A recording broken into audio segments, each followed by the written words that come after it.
Hello friends, आज हम लोग देखने वाले हैं हमारे मॉड्यूल सी का एबीएम पेपर का जो हमारा यूनिट 20 था, fundamentals of human resources management, उसका पार्ट 2, जिसमें हम लोग देखेंगे the development of people management functions.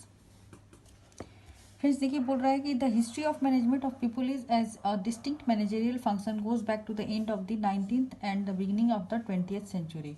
जो 19th सेंचुरी का एंड और 20th सेंचुरी का जो स्टार्टिंग था, उस वक्त हमारा जो मैनेजमेंट ऑफ पीपल जो था वो इफेक्टिव होना शुरू हो गया था with the significant increase in the number and size of organisational unit as a sequel to the industrial revolution. क्योंकि उस टाइम पे इंडस्ट्रियल रिवोल्यूशन हुआ था तो ऑर्गेनाइजेशन और यूनिट्स के जो नंबर थे वो इंक्रीज हो रहे थे, तो इस वजह से उस टाइम मैनेजमेंट ऑफ पीपल जो है वो फंक्शन होना शुरू हो गया था। There was a need to have special department like finance, accounting, production, ETC. तो उस वक्त जैसे फिनेंस, अकाउंटिंग, प्रोडक्शन जैसे डिपार्टमेंट की ज़रूरत होती थी, उसी तरह एक और डिपार्टमेंट की ज़रूरत महसूस की गई जो कि manage people in the organisation, जो कि ऑर्गेनाइजेशन में लोगों को मैनेज करे। In India the experiment on group behaviour in Ahmedabad mills by professor A.K. Rice in 1952 is a significance contribution. तो अहमदाबाद मिल्स में प्रोफेसर A.K. राइस 1952 में फ्रेंड्स ये जो शुरू किया गया ग्रुप बिहेवियर के ऊपर, जिसका कि बहुत ही बड़ा कंट्रीब्यूशन रहा है पीपल मैनेजमेंट में। Few organisation had a post of welfare secretary. कुछ ऑर्गेनाइजेशन में वेलफेयर सेक्रेटरी के पोस्ट हुआ करते थे। To meet the needs of the workers and prevent workers from forming union, जो कि वर्कर के नीड्स को पूरा करते थे और वहाँ पे कोई यूनियन का फॉर्म ना हो, उससे वो लोग उसके ऊपर वो लोग काम करते थे। The units dealing with such activities are mostly termed as time office in textile mills and factories. तो जो यूनिट इस तरह की एक्टिविटी में डील करती थी, जो कि मतलब meet the needs of worker and prevent worker from forming union, तो उनको टाइम ऑफिस कहा जाता था। कहाँ कहा जाता था? टेक्सटाइल मिल्स और फैक्ट्रीज में।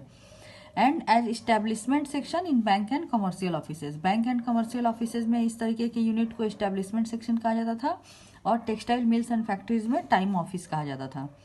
Perhaps it was in the chemical and pharmaceutical industries the term personal officer was initially used in 1960s. इसके पहले 1960s में जो केमिकल एंड फार्मास्यूटिकल इंडस्ट्रीज होती थी वहाँ पे पर्सनल ऑफिसर जैसे टर्म का यूज़ किया जाता था। Although the fundamental activities involved in people management, acquiring, training, evaluating and compensating the employee continued. जबकि जो हमारा पीपल मैनेजमेंट का जो फंडामेंटल एक्टिविटीज होता है वो मेनली क्या क्या होता है? Acquiring, training, evaluating and compensating. तो ये हमारा कंटिन्यू रहा। The broad and understanding of human behaviour contribute to the maturing of this function. तो वो भी ओल्ड मेथड था जो कि हमारा कंटिन्यू हुआ आगे भी। अभी यहाँ पे बोल रहा है फ्रेंड्स कि in general it appears that there have been two major traditions और trend within personnel management over the years. तो पिछले जितने भी हमने 20th सेंचुरी से लेकर देखा, तो यहाँ पे दो मेजर ट्रेडिशन जो है निकल कर आए जो कि पर्सनल मैनेजमेंट में काम करते आए हैं। तो क्या क्या थे वो ट्रेंड्स देखिए। One of this stemming largely from economics and accounting emphasised a hard headed profit minded approach to the utilisation of human resources. तो पहला क्या था? वो इकोनॉमिक्स और अकाउंटिंग बेसिस मतलब पैसे से संबंधित था, जहाँ पे कि लोगों की ये सोच थी कि लोगों से काम कराना है और लोग काम करेंगे तो सिर्फ पैसे के लिए करेंगे। तो ये एक प्रॉफिट माइंडेड अप्रोच था। और दूसरा जो अप्रोच था with its origin in social work and certain sub field within social psychology took more of a social welfare view point. Social welfare view point से एक सोशल साइकोलॉजी टाइप का एक सब फील्ड बना जो कि social work का काम करता था पीपल मैनेजमेंट के बीच में। तो एक हो गया जो कि प्रॉफिट माइंडेड होगा और दूसरा जो होगा वो सोशल वेलफेयर व्यू पॉइंट के थ्रू होगा। This duality of approach appears to have hampered the development of the profession with in certain segment of the American industry. तो इस तरीके की जो ड्यूअलिटी थी ये एक तरह की रुकावट क्रिएट करने लगी अमेरिकन इंडस्ट्रीज में। क्या थी वो रुकावट? The social welfare tradition has been viewed as anti-ethical to the real organization goal of productivity. जो social welfare थी वो जो organization का जो productivity का goal होता था, actual goal, उसको achieve करने में ये problem करने लगी. By many managers, बहुत सारे managers ने इसको देखा, both within and outside the personal field. जो उनके विदिन मतलब पर्सनल फील्ड के अंदर भी और बाहर भी उन्होंने ये चीज़ देखी. On the other hand, the feeling among those with a social welfare orientation has been that management generally paid more emphasis to productivity and profit and less to employee satisfaction. और बहुत सारे वेलफेयर जो ये थे social welfare orientation थे, तो वहाँ पे वो ये सोचते थे कि मैनेजमेंट जो है वो सिर्फ प्रोडक्टिविटी और प्रॉफिट पे ज़्यादा एम्फेसाइज करती है और एम्प्लॉय के जो सेटिस्फैक्शन है उस पर वो कम फोकस करती है. अभी जो नेक्स्ट हमारा टॉपिक है फ्रेंड्स, वो है relationship between HRM and HRD and there structure and function. तो चलिए देखते हैं इसमें क्या क्या है. इसमें बोल रहा है फ्रेंड्स कि as can be observe the changing perspective of HRM was triggered by greater and wider understanding of human behaviour in relation to the formal organisation. जैसा कि हम लोगों ने पहले भी देखा था कि जो ऑर्गेनाइजेशन है उसके गोल को अचीव करना और उसके साथ साथ लोगों के सेटिस्फैक्ट्री नीड को भी कोऑर्डिनेट करने को ही हम लोग पीपल मैनेजमेंट कहते हैं. तो वही चीज़ इसमें बोल रहा है.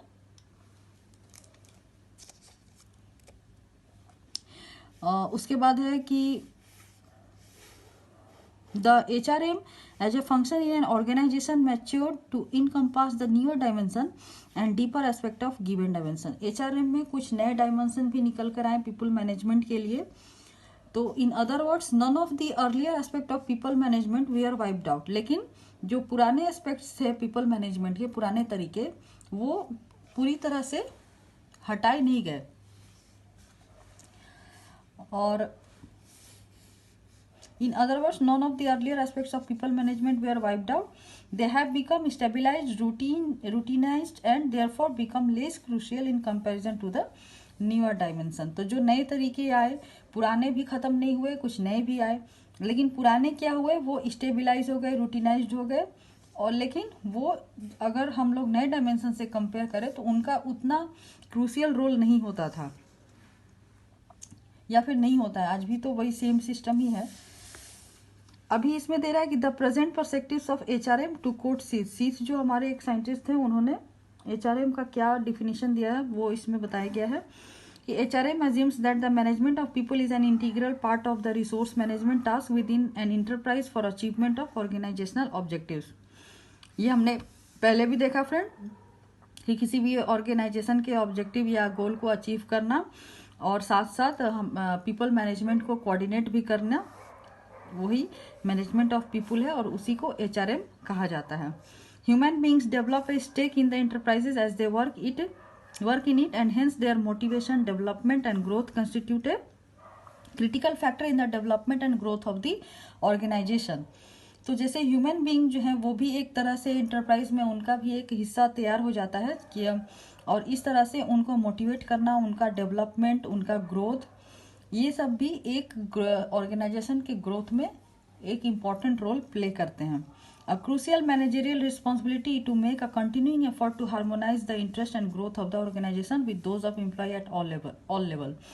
तो एक अच्छे मैनेजरियल की रिस्पॉन्सिबिलिटी क्या हो जाती है कि वो अपने ऑर्गेनाइजेशन के ग्रोथ को देखते हुए साथ साथ उसके एम्प्लॉयज़ का जो ग्रोथ है और उनका एम्प्लॉयज़ की जो मतलब एम्प्लॉय किस तरीके से काम कर रहे हैं, कैसे कर रहे हैं, इसको भी ध्यान में रखना, उनके भी सारे सुख सुविधाओं को ध्यान रखना, वो भी एट ऑल लेवल, हर लेवल पे एक अच्छे मैनेजरियल की वो रिस्पॉन्सिबिलिटी है. Human sensitivity, trust in people and participative management are treated as a part of managerial culture and philosophy. तो ह्यूमन सेंसिटिविटी और trust in people and participative management जो है वो एक तरह का फिलोसॉफी, मैनेजरियल कल्चरल जो है वो बनाता है. तो यही हमारे जो साइंटिस्ट हैं मिस्टर सीथ, ये उनका कहना था. तो HRM serves as an umbrella for all functions old and new. तो हमने क्या देखा कि HRM जो है वो एक अम्ब्रेला की तरह सारे फंक्शन को मिला के एक तरह से काम करता है, जिसमें कि ओल्ड मेथड्स भी हैं और न्यू मेथड्स भी हैं। It provides a guiding principal for developing new people related system and also provide a yardstick to evaluate any existing subsystem in the area of people management। तो नए लोगों को guide करने के लिए ये कोई प्रिंसिपल भी डेवलप करता है और साथ साथ जो पुराने हमारे एग्जिस्टिंग सब सिस्टम है पीपल मैनेजमेंट के एरिया में उसको भी इवेलुएट करता है।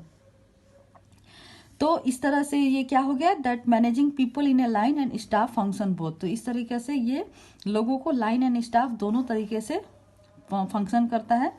तो लाइन एंड स्टाफ फंक्शन क्या friends, preparing the line manager to appreciate a system its rationale and the linkage to HR philosophy forms a crucial component of the HR functionary today.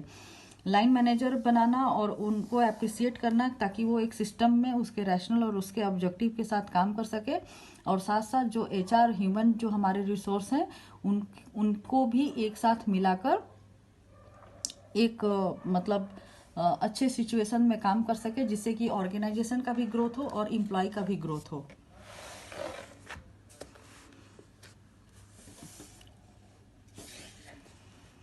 अभी next क्या है friend कि the process of adopting the changing perspective of HRM by any organisation is evident in the changing nomenclature of the function department.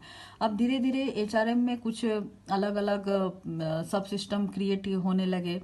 तो जैसे एक first stage में एक इसका सब्स्टिट्यूट बना जैसे लेबर एंड वेलफेयर डिपार्टमेंट का, जिसको कि हम लोगों ने पर्सनल का नाम दिया।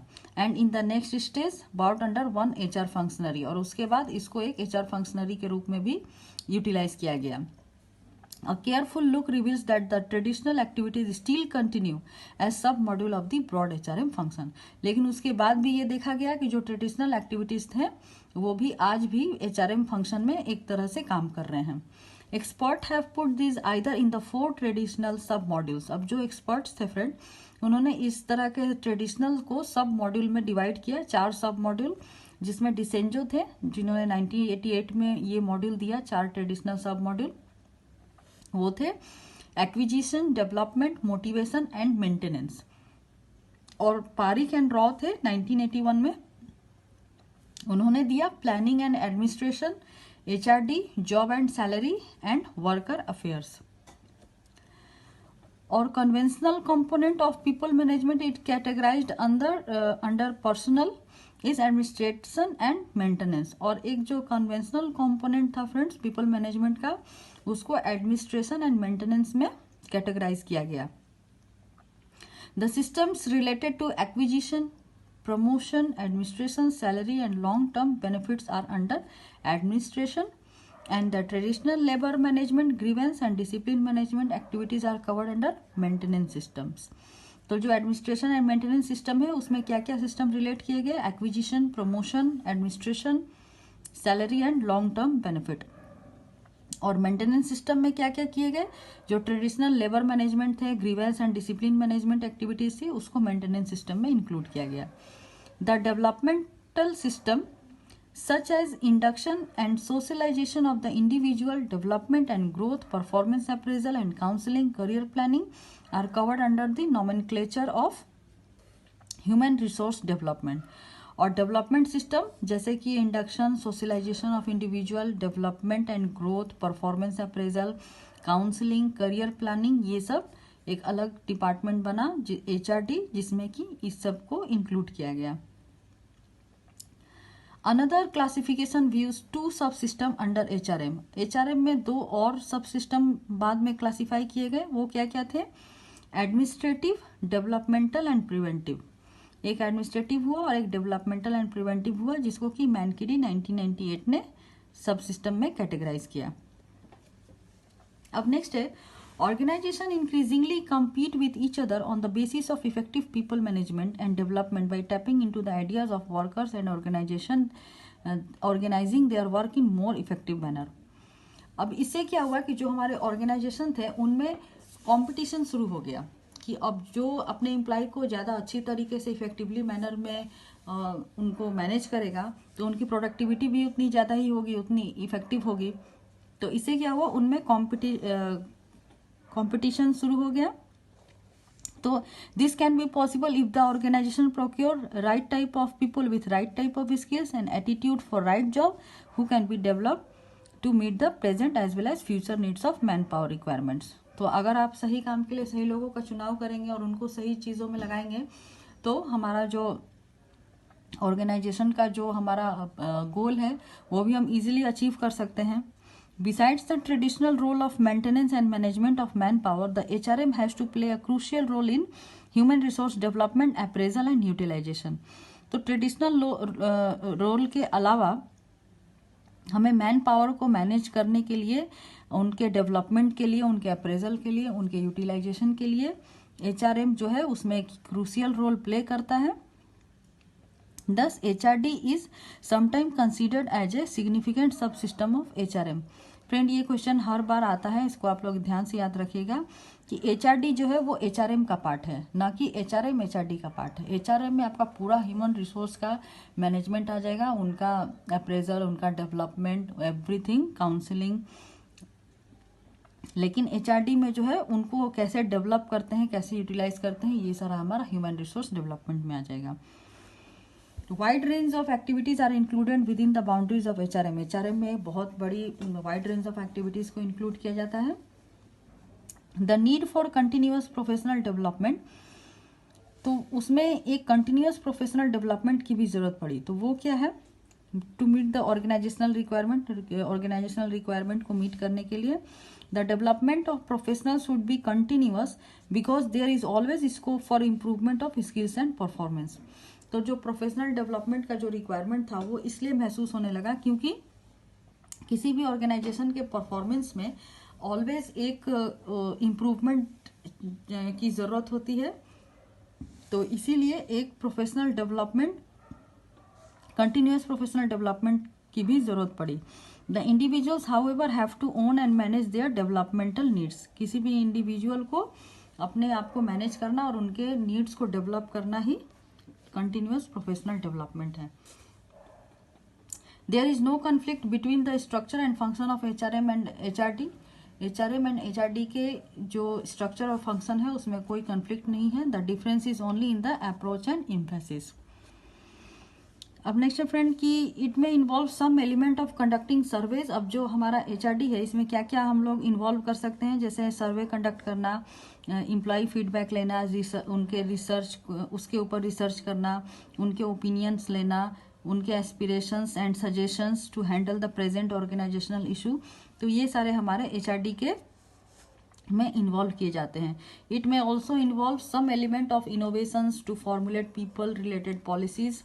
जितने भी पीपल रिलेटेड पॉलिसीज हैं, नए नए आइडियाज, उसको भी उसमें फॉर्मुलेट किए जाते हैं।